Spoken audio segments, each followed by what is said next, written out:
Este curso está estruturado em 4 módulos, totalizando 20 horas aula. A estrutura se inicia com um módulo introdutório, tentando trazer em pauta as questões que servirão para o nivelamento de todos os interessados. O módulo 2, Arte, Política e Experimentação no século XX, recupera o contexto das mudanças até a chegada na arte contemporânea, que é o objeto do módulo 3, o estudo da arte contemporânea no Brasil. Um quarto módulo, tratando justamente dos temas transversais, procurará mostrar o caráter inclusivo da arte contemporânea, dizendo um pouco sobre questões ligadas à participação de diferentes segmentos da sociedade nesse universo da arte contemporânea que foi sendo assim democratizada ao longo do tempo.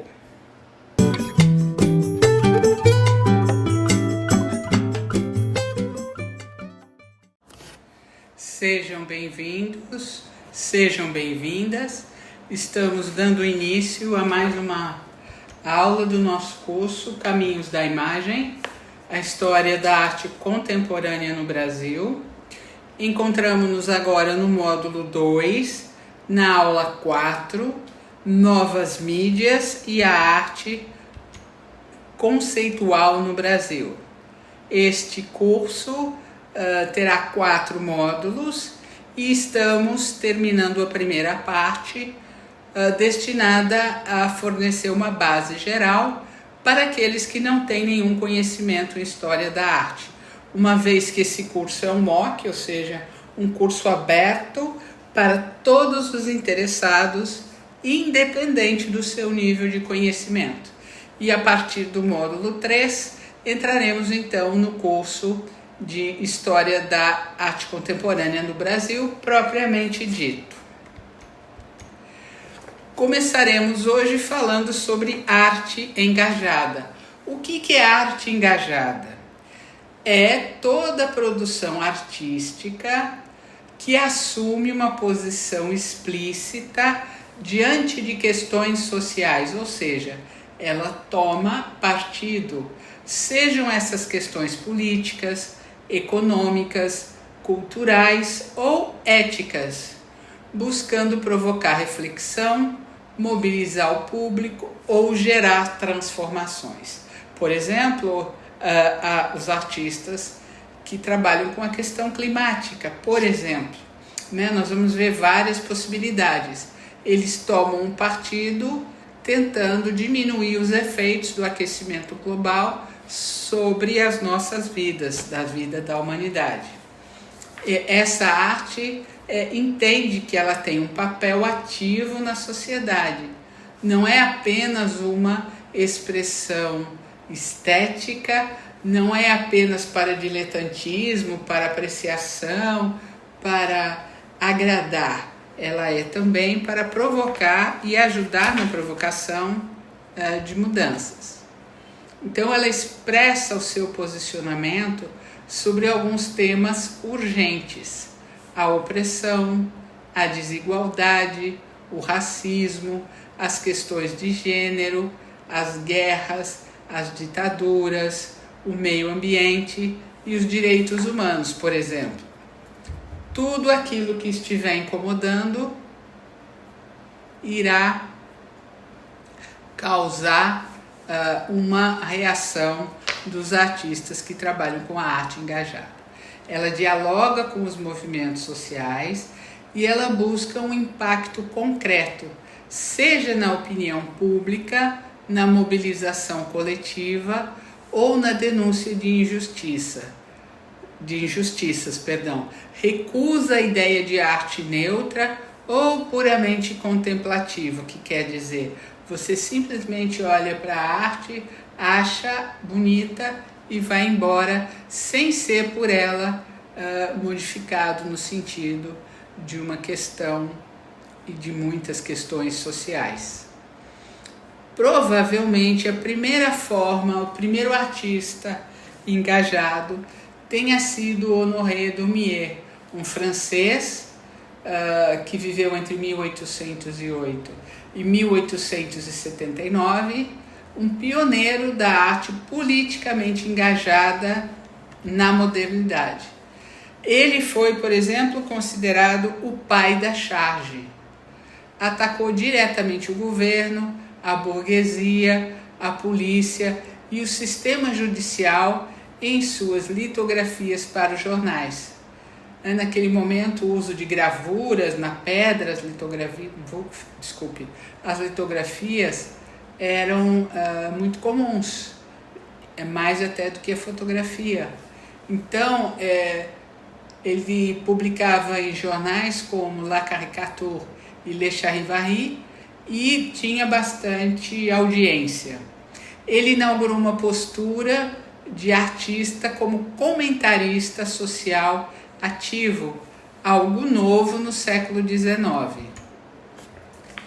Aqui a sua caricatura Gargantua, ela o levou à prisão.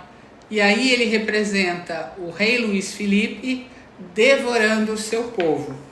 Isso não era uma coisa comum naquela época, não se representava uma figura da nobreza ou do governo de uma forma tão crítica como ele o fez. A arte funcionava então como um processo de denúncia, pela primeira vez ali no século XIX. As caricaturas do Daumier eram armas políticas, denunciavam as desigualdades, criticavam o autoritarismo, debatiam direitos civis, ridicularizavam políticos corruptos. Vejam uma das litografias dele fazendo uma crítica ao sistema de justiça. Então essa caricatura Gargantua, que o levou à prisão por fazer uma crítica aos impostos cobrados, foi a mais importante, mas também uma outra caricatura denunciando um massacre policial, Rue Transnonain, também foi muito importante. Ele criticou advogados, juízes, políticos corruptos, como a gente já viu, e também fez uma exposição frontal da injustiça e da hipocrisia burguesa. Outra das suas litografias. Uma questão interessante de se dizer, a arte engajada, num primeiro momento, ela pode levar ao riso. O riso funcionaria como uma forma de destravar a nossa compreensão e construir um outro olhar sobre aquele tema, um tema que mereceria uma maior reflexão de nossa parte. Então vejam, essa charge, ela faz uma crítica à rede social de uma maneira bastante engraçada, né? Comparando a miséria, a dificuldade. Vejam que a miséria está representada ali naquela rede toda remendada, e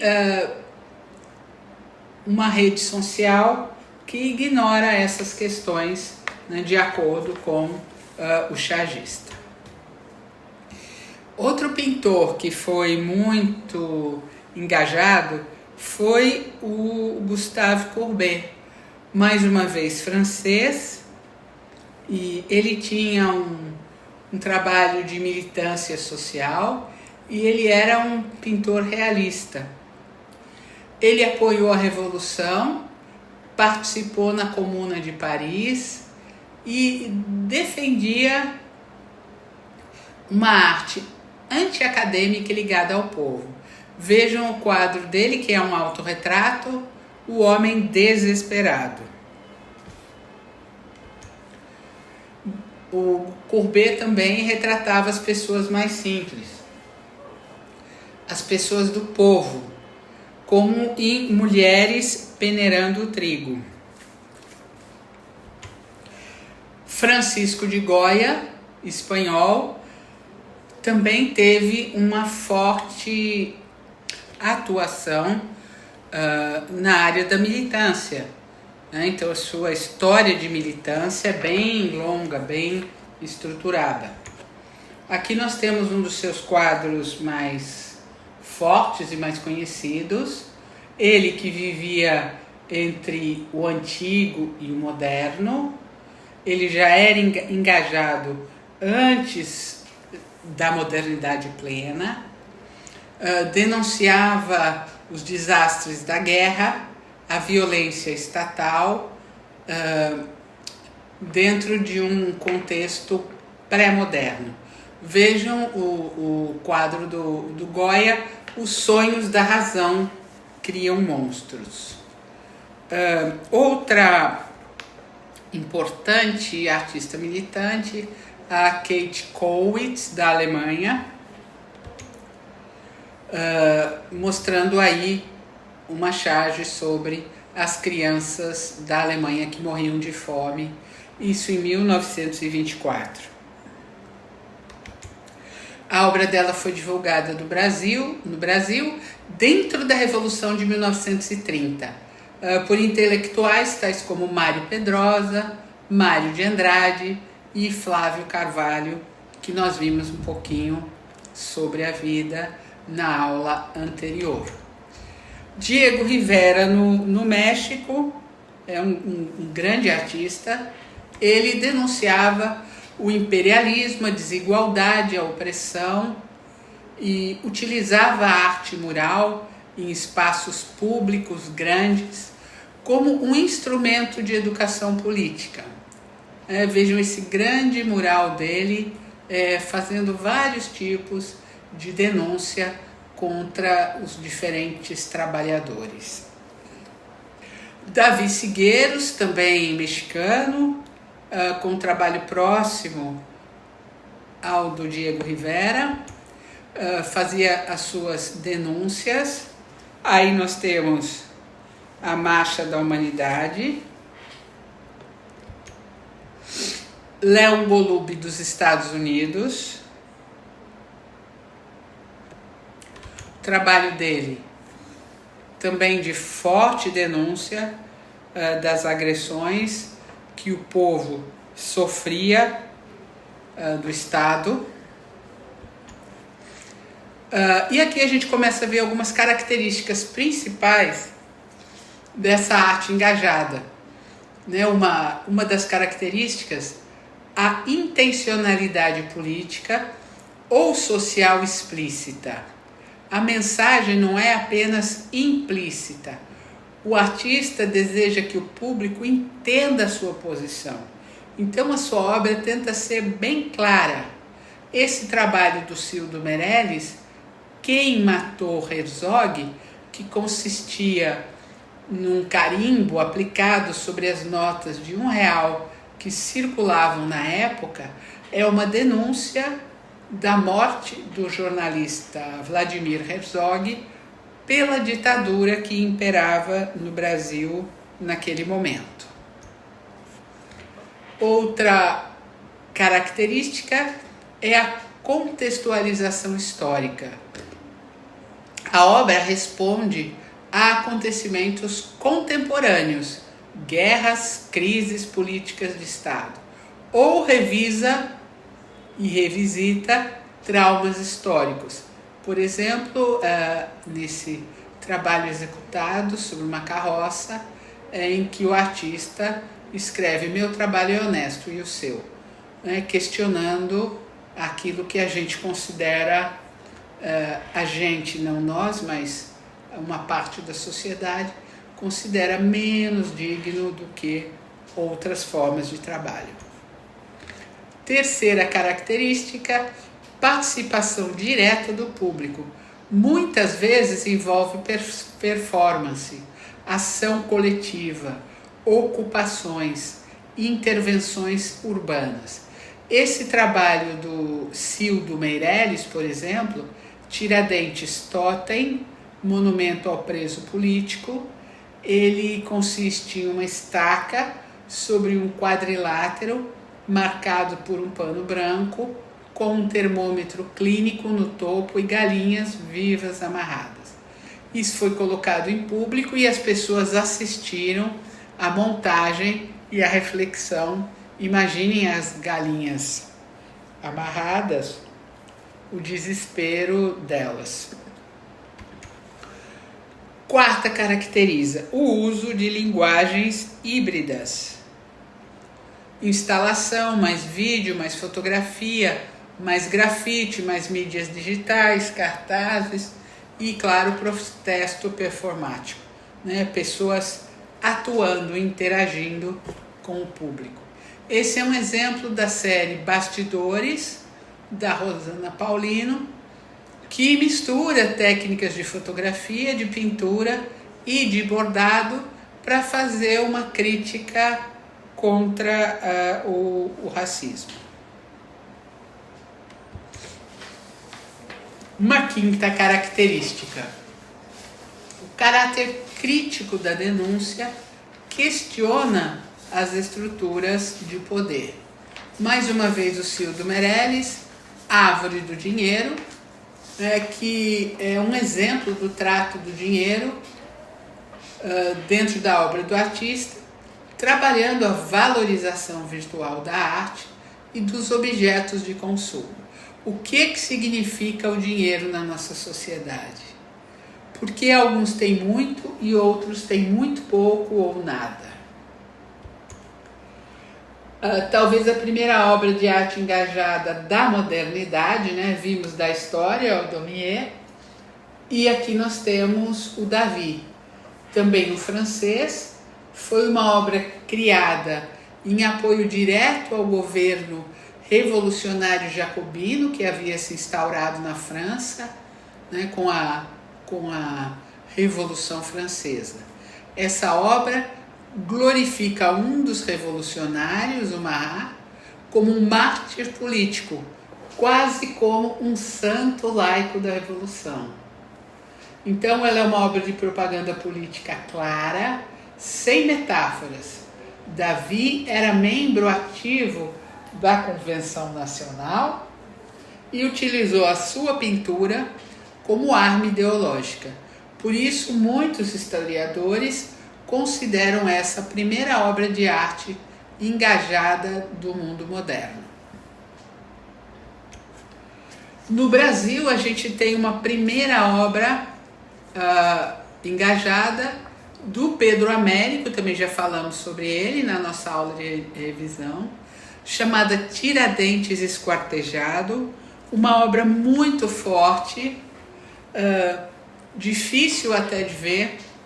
Quando a gente a olha de perto, ela é ainda mais assustadora. E o interessante é que ela critica a violência do Estado no contexto republicano no Brasil. E aí pinta Tiradentes como mártir, associando brutalmente a repressão política e articulando visualmente resistência, memória e injustiça. O mais interessante desta obra é que o Tiradentes foi retratado à semelhança da imagem de Jesus Cristo. Isso teria tido também a função, não só crítica, mas também de criar uma maior adesão das pessoas àquele momento da República. A proclamação da República não havia impactado tanto quanto se esperava naquele momento. Então essa obra, ela também ajuda a consolidar a República, ou seja, ela tem um papel engajado, mas também acabou trabalhando a serviço do projeto ideológico da Revolução, do fim de um líder da Revolução Mineira e transferindo para a República. A arte engajada questiona: quem tem voz? Como o poder é representado? Quais histórias foram apagadas? como a arte pode agir sobre a realidade. Muitos artistas contemporâneos defendem que não há neutralidade possível diante das crises atuais. Por isso, o engajamento torna-se parte central da prática artística. E aí vocês veem uma obra do Banksy. Ele é um artista que coloca as suas obras em lugares públicos. Ele é anônimo, talvez a gente saiba quem é, mas ele nunca se identificou, só se sabe que ele é inglês.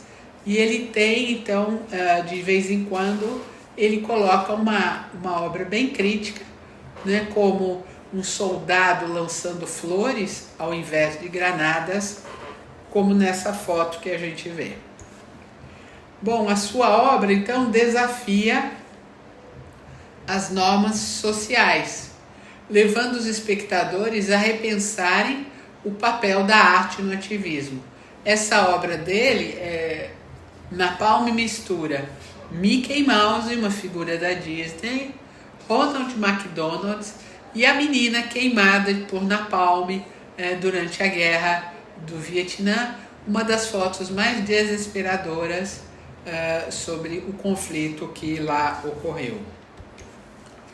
Temos aqui um outro exemplo de uma arte engajada, né, como se a pessoa tivesse sido enterrada sobre aquele muro, aquela parede, né, dormindo sobre um papelão. Outra obra do Fra Biancochoque, né, mostrando o abandono, né, aí colocando a figura de um anjinho abandonado no meio da rua, cercado pela bebida. Outra obra dele, se referindo à medicação, aos vícios, à crise com os opioides, né, bem dura. Mais uma obra em que ele fala de ansiedade, depressão, medo, obsessão e até do burnout, que é uma nova doença que vem atacando as pessoas em função do excesso de trabalho, seja em casa, fora de casa, o excesso de informação. Aqui uma cadeira de rodas estacionada, né, mostrando também a precariedade das condições de acessibilidade do nosso planeta. Outro artista muito engajado, especialmente lutando contra a AIDS, ele tinha AIDS e morreu de AIDS, foi o Kit Haring, um americano que em Nova York fez muitos painéis, muitos grafites, e aí ele diz: a ignorância é igual ao medo, o silêncio é igual à morte, uma vez que não havia ainda naquela altura políticas para conseguir ajudar as pessoas que tinham AIDS, que contraíam AIDS.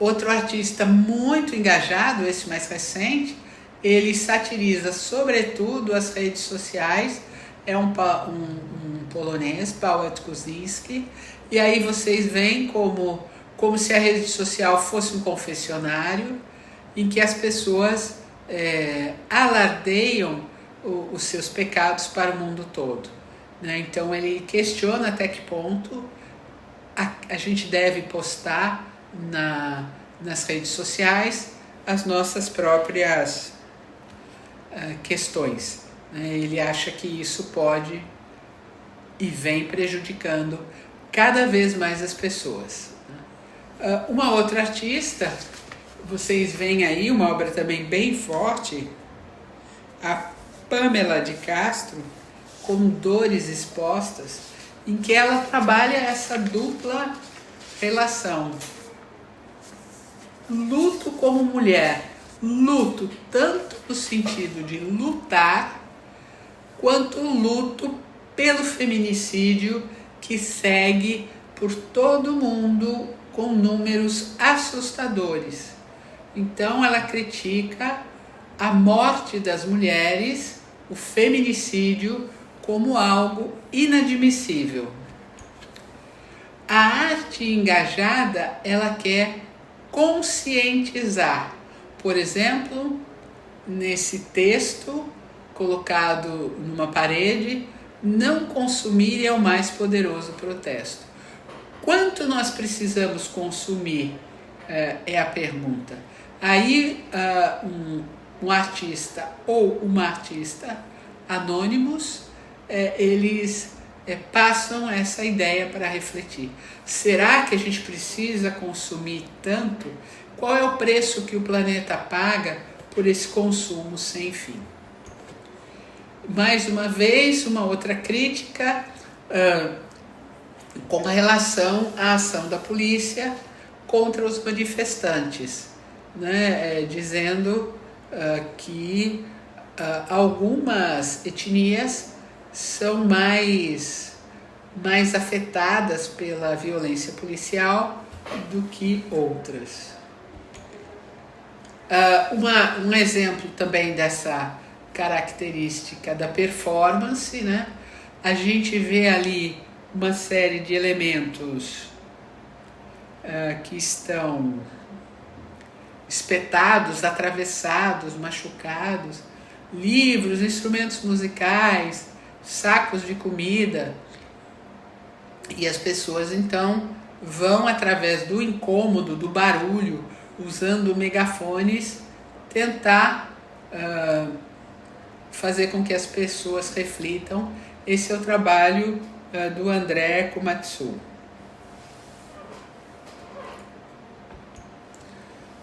Outra obra bem crítica, Chuva de Ovos Gigantes, né? Também fazendo uma reflexão sobre o acesso da alimentação, e aí ele enche uma praça com esses ovos gigantes que estão ali, mas também não matam a fome de ninguém. Aqui também a artista Ewa Jusiewicz, polonesa, ela também faz uma arte polêmica, retrata a mulher na mesma postura daqueles quadros nobres, de rainhas, de princesas, de duquesas, e esconde seu rosto. O rosto da mulher é escondido, questionando qual a identidade dessas mulheres, qual o papel dessas mulheres naquele momento. Cildo Meirelles, numa das suas obras que talvez seja considerada uma das primeiras obras de arte contemporânea no Brasil, Inserções em Circuitos Ideológicos, pega um grande signo do consumo, a Coca-Cola, e vai esvaziando a garrafa. O que significa isso? Cada um vai poder pensar a respeito do significado dessa cena para cada um. Um artista pernambucano, Paulo Bruschi, ele questiona o que é arte, para que serve. Lembre-se que no módulo 1 nós discutimos muito sobre o que é arte. O que será que é arte? Para que serve a arte? Qual é a função da arte? É interessante notar que a função da arte não se limita ao seu viés de engajamento, mas o artista está sempre vinculado a um contexto social. Então, por isso dizem muitos artistas que não existe neutralidade. A arte sempre tem uma posição. Outro trabalho do Steve Cutts, um conjunto de ratos, a maioria deles de terno, tomando um metrô para lugar nenhum. Mais uma das suas obras, alguém olha pela janela, tela, e espera o dia se reconectar, não mais se assiste ao nascer do sol, mas às infinitas reconexões da internet. a que nos submetemos. Aqui também é uma animação que vocês vão ver lá no material de apoio, tem o link, né? A animação Felicidade. O que é a felicidade para as pessoas hoje? E ele representa com muitos fatos. Elisa Rimmer, também artista engajada, com um trabalho bem interessante. A gente tem aí várias questões do dia a dia, o trabalho, o casamento, a família, a vida social, os nossos objetivos de vida. Andrés Serrano faz um Papa Vermelho, criticando então a relação da igreja com os mais pobres. André Serrano, que coloca uma pessoa encapuzada, portanto, presa, sequestrada, detida, e o capuz foi feito na forma de uma bandeira dos Estados Unidos. Coco Fusco e Paulo Herédia, eles trabalham com a performance e ficam ali presos dentro de uma gaiola e com trajes de povos nativos, aprisionados dentro de uma cultura que não é deles, com aquelas cadeiras de veludo, uma mesa e outros elementos que a gente não pode ver corretamente nessa cena. Félix Gonzalez Torres faz uma obra sem título, mas acrescenta mortos por armas de fogo e aí coloca uma quantidade imensa de fotografias que devem estar estampadas em todas essas páginas de pessoas que vêm sendo assassinadas em guerras, em conflitos, em tiroteios e através de crimes ou mesmo de assassinatos no nosso cotidiano. No Brasil, a gente tem uma polêmica intensa com a obra do Nuno Ramos, Bandeira Branca, em 2018, na qual ele faz uma instalação colocando pássaros dentro do pavilhão da Bienal. E esses pássaros estavam cercados por uma tela e os movimentos sociais foram denunciar maus tratos. Houve uma interdição judicial e foi necessário resgatar os pássaros e desmontar essa instalação. E aí nós temos um debate forte. Quais os limites da arte engajada? Né? Nem tudo é arte engajada. Jogar tinta num quadro é uma arte engajada?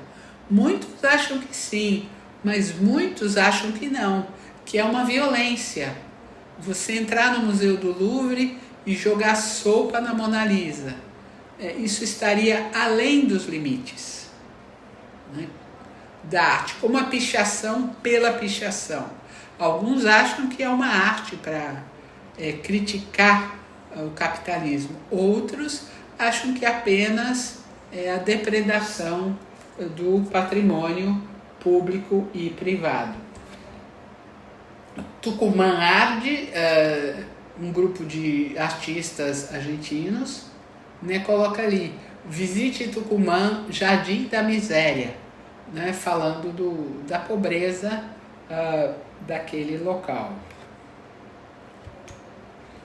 Ai Weiwei coloca essas cabeças de animais na forma de um círculo do zodíaco, também fazendo uma crítica às expectativas que nos são impostas, né? Então, o que a gente tem que atingir a cada ano, a cada ciclo, a cada novo signo que passa no calendário.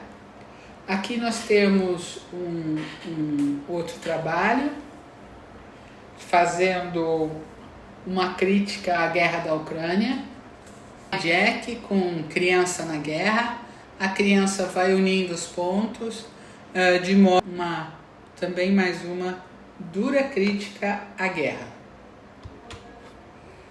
Hope, mais uma vez, a esperança da paz. As crianças na escola, saindo da escola, vendo uma outra criança desesperadamente pintando em busca da paz, pedindo paz. Aqui uma foto do Stanislav Belovsky na forma de uma Pietà. Lembram-se que a gente já viu que é uma figura de uma Pietà. Tradicionalmente, a mãe segurando seu filho morto nos braços. E aí o artista coloca o presidente segurando a ele mesmo. Então ele é ao mesmo tempo a mãe e o filho morto. Né? Vejam como é um trabalho metafórico, um trabalho que faz pensar. O coletivo LBWS, né, também coloca personagens de desenhos infantis, né, segurando armas, uma bazuca, uma pistola, refletindo sobre a violência que vai se instalando em todas as partes. Mais um exemplo de um artista engajado. A gente vê ali de novo o presidente Putin na Place de la Paix, em Paris, e ele como se tivesse mordido uma pomba e estivesse ali sangrando. Claro, a arte engajada tem aqueles, né, isso foi feito na Praça da Paz, né, então esse é o grande significado, né, na Praça da Paz, há aqueles que criticam a guerra na Ucrânia, colocam ali como se o presidente estivesse destruindo a pomba. Por outro lado, aqueles que acham que a culpa não é da Rússia, mas do próprio Ocidente que incentivou a guerra. Então, a arte engajada, ela tem também o ponto de vista do artista. Alguns são contra, outros são a favor de determinadas questões políticas e sociais. O Tanzinchi faz aí um oceano de plástico. É uma obra imersiva, interativa. Você entra numa sala que está cheia de lixo. Então, você se sente como o oceano, como se você fosse um peixe, um golfinho, uma baleia, dentro de um oceano repleto de lixo por toda parte. Gavin Turk fala sobre a questão do lixo, do desperdício, né, daquilo que é descartado facilmente. Mary Mattingly coloca aí num rebocador que poderia rebocar carga, containers, um jardim onde as pessoas podem desfrutar de um pouco de descanso, de ar puro. Como se as cidades ali no fundo, né, de pedra, não tivessem mais esse espaço. Jenny Candler, birdwatching, ou aqueles observadores de pássaros, né, como se estivessem olhando para tudo. A gente vive numa sociedade cheia de câmeras, por todos os lugares, cheias de olhos, as redes sociais, fazendo com que a gente perca a nossa privacidade, a nossa liberdade. Hugo Rondinome coloca no deserto algumas pedras coloridas, bem buscando criticar, né, essas dimensões abandonadas e algumas delas geradas pelo próprio aquecimento global. Annie Goldsmith também faz algumas abstrações, falando sobre a questão da fome, da miséria, do acesso aos recursos naturais. Patrick Soames coloca uma livraria americana cheia de livros, e esses livros com capas que nos fazem pensar o que contém, o que está além dessas capas de livro. Yanka Shonibar, muito interessante, vejam como a cabeça das pessoas é substituída por um globo, dá aí essa ideia de globalização e de problemas que afetam a todos indistintamente em todo o planeta, uma vez que as questões ambientais e climáticas estão afetando a todo mundo, não tem como escapar, estamos todos no mesmo planeta, né? E também faz alusão nessa obra à questão dos refugiados. Mais uma obra, a Criança Borboleta, vejam o globo, dá para ver bem melhor ali. Outro exemplo,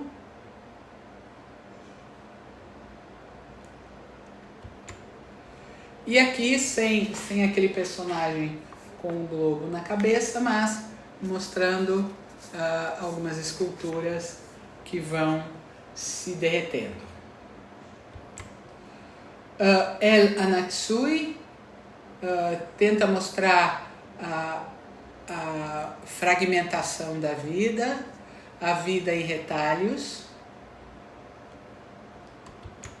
Aqui o elefante na sala, ou seja, uma questão que está por toda parte, mas muitos se recusam a reconhecer e a discutir, que é a questão climática, a devastação das florestas, o aquecimento, a devastação do próprio planeta. Mais uma obra dele, Mudança na Fortuna.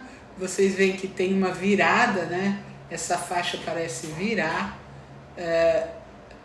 mostrando como tudo isso que a gente tem feito em termos de climáticos no planeta vai acabar levando a uma mudança na nossa própria sorte, no nosso próprio destino. Mais um trabalho, Ela Anda. Vejam a questão da moda, que nos condiciona, que nos obriga, entre aspas, a determinados consumos e usos, e também a moda chamada a moda que é para ser jogada no lixo. Muita gente compra uma roupa em grandes sites aí e é para usar uma vez, duas vezes, descarta e a gente tem um acúmulo muito grande de lixo decorrente das roupas que são jogadas fora. Mais uma obra que fala crocodilos, quer dizer, a humanidade estaria perigosamente lidando com as questões que podem lhe devorar. Então, aquela figura está sobre um crocodilo e esse crocodilo pode, a qualquer momento, devorar essa figura. Assim seríamos nós com o nosso planeta. Super Nurse, do Fake, foi uma obra que fez muito sucesso durante a pandemia e, claro, representa os trabalhadores da saúde que salvaram a humanidade naquele momento. Pessoas que arriscaram a vida para ficar nos hospitais cuidando daqueles que haviam contraído a Covid. Essa foi uma obra muito forte e que circulou muito durante o período da pandemia. Tânia Bruguera, na série Amazônica, aí a gente vê cortando a língua dela, que é uma mulher, e fala sobre as interdições que a mulher sofre na sociedade. Outra obra dela que mostra o sangue também sendo espalhado pela parede, também uma alusão ao feminicídio, ao sofrimento da mulher. Outra obra dela em que ela coloca um cavalo e um cavaleiro dentro de um lugar, como se fosse uma forma de policiamento. O Guerrilla Girls, que é um coletivo, é um conjunto de mulheres, de artistas feministas, que tem por objetivo combater o sexismo e o machismo no mundo da arte. Então o grupo foi formado em Nova York, em 1985, tentando denunciar a desigualdade de gênero e raça dentro da comunidade artística. Ou seja, tentando mostrar que o número de mulheres dentro dos museus ainda é muito pequeno. E mesmo hoje em dia, mas se vocês pensarem, me cite 5 artistas mulheres brasileiras, é muito mais fácil a gente citar 5 homens. 5 mulheres europeias é muito mais difícil do que 5 homens, justamente porque o número de mulheres é muito menor. Outra obra delas dizendo assim, a mulher para entrar no museu tem de estar nua, né? Ou seja, ela está num quadro que um pintor homem representou, mas não como a artista que faz a obra. Aí um cartaz sobre as vantagens de ser uma mulher artista e que é escrita com muita ironia e mostrando que os artistas que estão presentes na internet são em sua maioria homens e brancos, né, que a própria internet não daria espaço para a arte a não ser em uma pequena porcentagem. Então a gente chega aí a essa ideia de que a arte é igual à mudança. A arte não faz sentido se ela não provocar uma mudança. Nesse universo que antecede a arte contemporânea no mundo, nós temos um movimento chamado de arte conceitual. Então ele afirma que a ideia, o conceito, é mais importante do que o objeto artístico. O valor da obra está no pensamento, no projeto, no enunciado, não necessariamente na forma final. E a gente tem como exemplo o trabalho do Andy Warhol, que é ele constrói a escultura de uma caixa de sabão. Esse sabão Brillo é o equivalente, digamos, do nosso Omo nos Estados Unidos daquela época, de 1964. Então, a ideia era passar um conceito, uma caixa de sabão numa galeria de arte, fazia alusão ao consumismo desmedido. Então, a ideia é a obra. O objeto, se existir, é secundário, porque a obra pode ser só uma folha de papel, uma gravação, uma encenação, uma performance, né? O objeto, então, é só uma documentação. Essa virada rompe com séculos de tradição que privilegiam técnica, materiais e virtuosismo. E aí a gente tem aí o Marcel Duchamp, né, uma das primeiras obras conceituais, em que ele simplesmente pega um mictório e assina com um pseudônimo R. Muth em 1917. O que significa um mictório dentro de um salão de artes? Né, uma crítica bem contundente. Então, as características fundamentais da arte conceitual é a desmaterialização do objeto. A obra pode ser texto, instrução, lista, mapa, fotografia, registro ou ação. E nós temos aí um acontecimento bem recente do artista italiano Salvatore Garau. Ele vendeu uma escultura por R$87 mil, invisível. A escultura é o invisível, porque ela é feita de ar e de espírito. Ele também faz com isso uma crítica, né, até ao mercado de arte, né, o que as pessoas estão valorizando. Outro exemplo de arte conceitual é que ele é anti-mercado, anti-fetichismo. O fetichismo, a magia da mercadoria. critica a noção de arte como objeto de consumo. Muitas obras só existem como papel ou instrução. Muitas obras, elas só existem por um segundo. Depois o artista queima, corta, rasga. Aí o Banksy vendeu uma de suas obras, A Menina com Balão, e logo depois que ela acabou de ser leiloada por uma fortuna, ele havia instalado na moldura um triturador de papel. E essa obra foi acionada por controle remoto e de repente começou a se autodestruir. Ela parou na metade e, contrariamente ao que ele imaginava, ao invés dela ficar aos pedaços no chão, ela parou assim e passou a ter um valor ainda maior no mercado de arte. O uso da linguagem, textos e proposições que substituem imagens e objetos.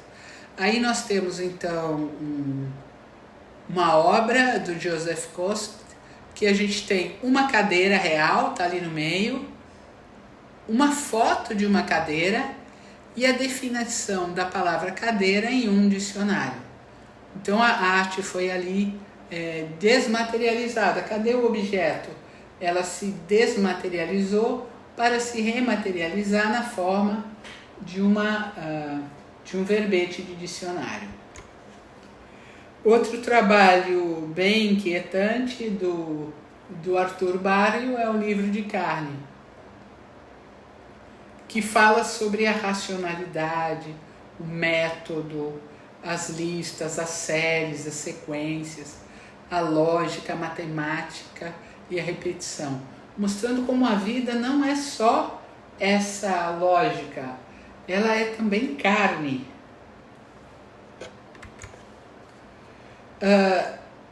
Também nessa questão da documentação, a obra pode ser um discurso, um catálogo, um texto, um enunciado, um projeto, mais importantes do que o produto final.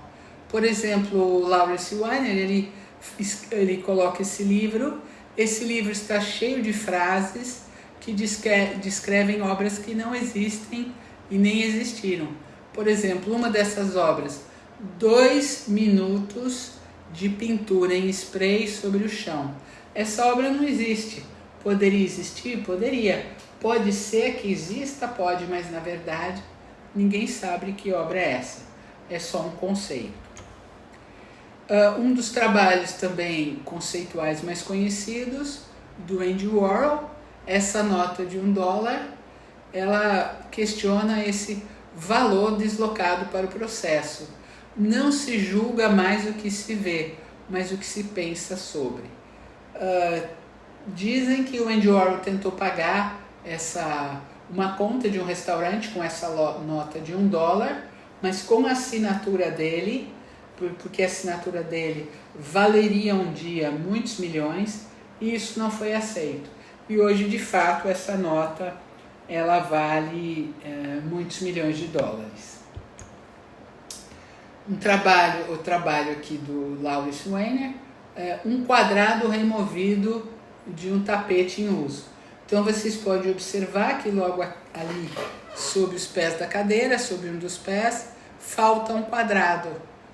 E é isso que causa o estranhamento, o conceito de perda, o conceito de retirada. Douglas Weber, que trabalha com mapas, cartas, né? Falando sobre o conceito de localização, de localidade dentro desse universo que a gente vive. O Robert Berg também, a exposição dele não existe. Ele emitiu esse convite em que dizia: durante a exposição, a galeria estará fechada. Ora, se estará fechada, não tem exposição. Então a ideia aí é o conceito. O Dan Graham coloca as pessoas dentro dessa espiral, como se diz: para onde nós vamos? Por onde nós estamos rodando? Mel Brosher com blá blá blá, não preciso nem dizer, né? Tantas coisas sem sentido que são ditas, repetidas e publicadas tanto nas mídias tradicionais quanto nas redes sociais.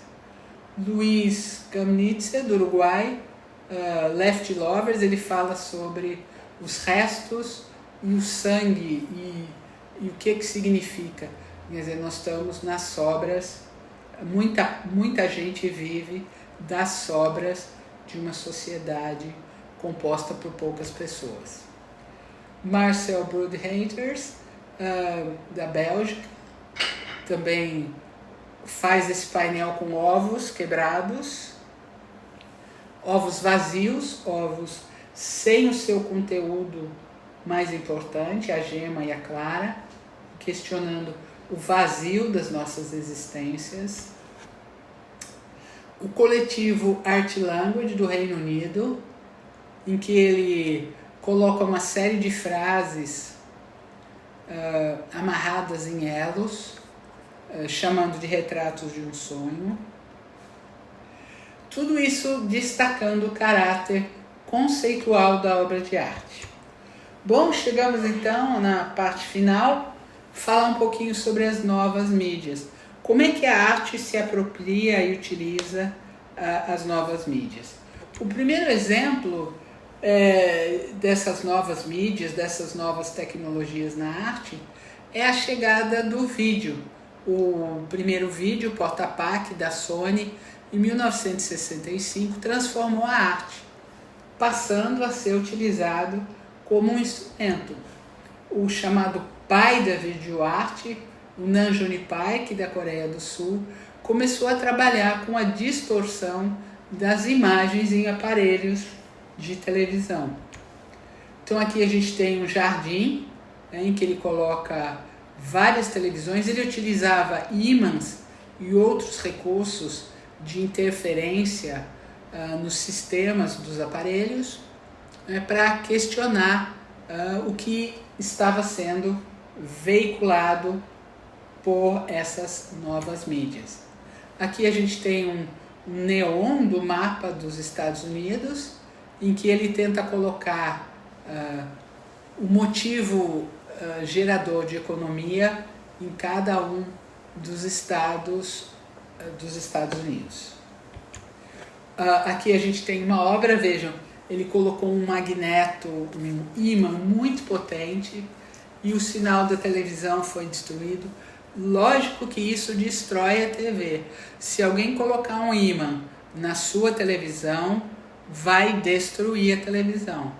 Então ele fazia esse questionamento, a destruição da própria informação veiculada pelas novas mídias.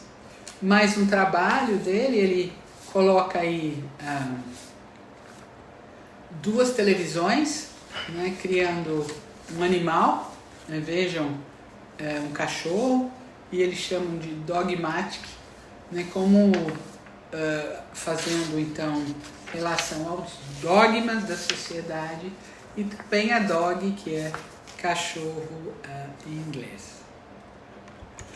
Outro artista da videoarte, agora da Alemanha, o Wolf Vostell, e ele fala sobre a mídia gerando uma depressão. Há muitos casos de depressão nos Estados Unidos, dizem que talvez mais do que em qualquer outro lugar do mundo. É muito difícil comprovar essa informação, porque não há dados que possam garantir, teria que se entrevistar todo mundo no mundo todo, mas provavelmente a depressão nos Estados Unidos realmente esteja entre as maiores do mundo. Bruce Nauman, também dos Estados Unidos, autorretrato como a fonte. Né? Então, ele banaliza a ideia do autorretrato, né, e vai fazer isso utilizando o vídeo e uma performance em que ele simula ser uma fonte. John Jonas, também dos Estados Unidos, né, utiliza o vídeo e a videoarte para fazer uma crítica à sociedade.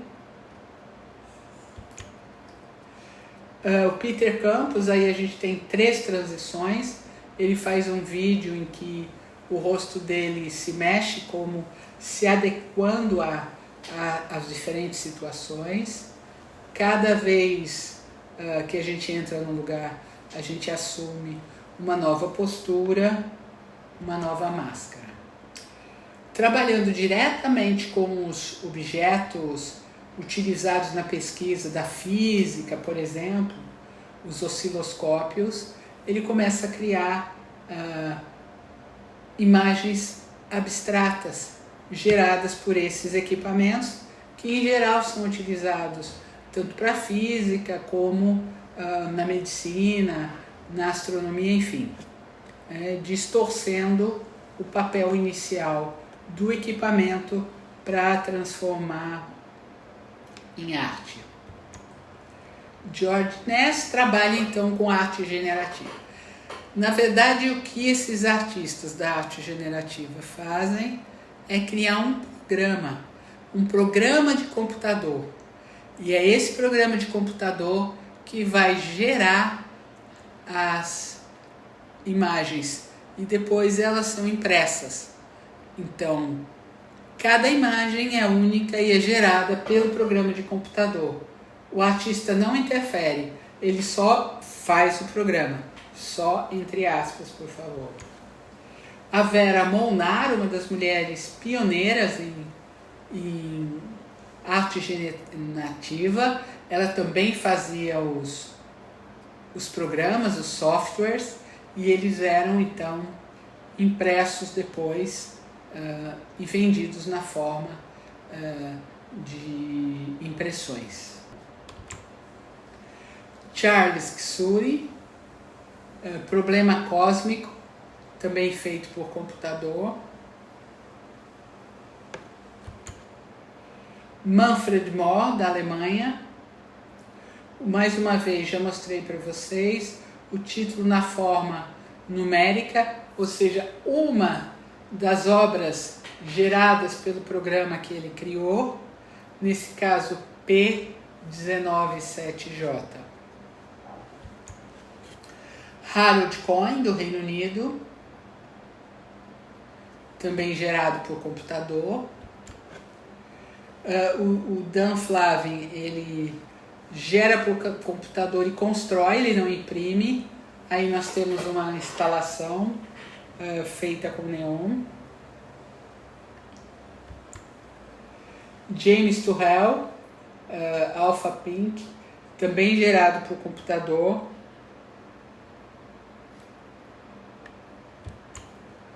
Margaret Bennion cria essa T-Girl, que é a mistura de uma garota com um tigre, fundida também através de um software de computação.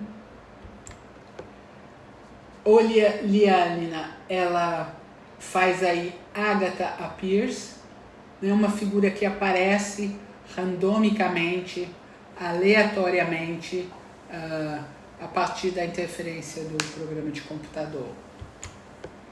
O coletivo Jodi, né, composto por 2 artistas, trabalha então com aquilo que se chama de ESC2 Art, a arte do código utilizado pelos computadores. Então, uma forma de programação bastante difícil. Eles acessam esse código, que é chamado de código-fonte, para fazer a obra. Mais um exemplo de ESC2 Art, do Vuk Koziski, da Sérvia. Uma arte interativa do Jeffrey Saul, em que a pessoa pedalando, a depender do ritmo e do jeito como ela se comporta, a imagem da tela vai se modificando. Então é um programa gerado por computador, mas as pessoas interferem no resultado final que vai ser visualizado. O canadense Charles Davis, a gente tem também mais um tipo de arte interativa, osmose. O Rafael Lozano Hemer, Pulse Topology, uma topologia pulsante, em que também é possível interferir a partir da nossa presença naquele espaço.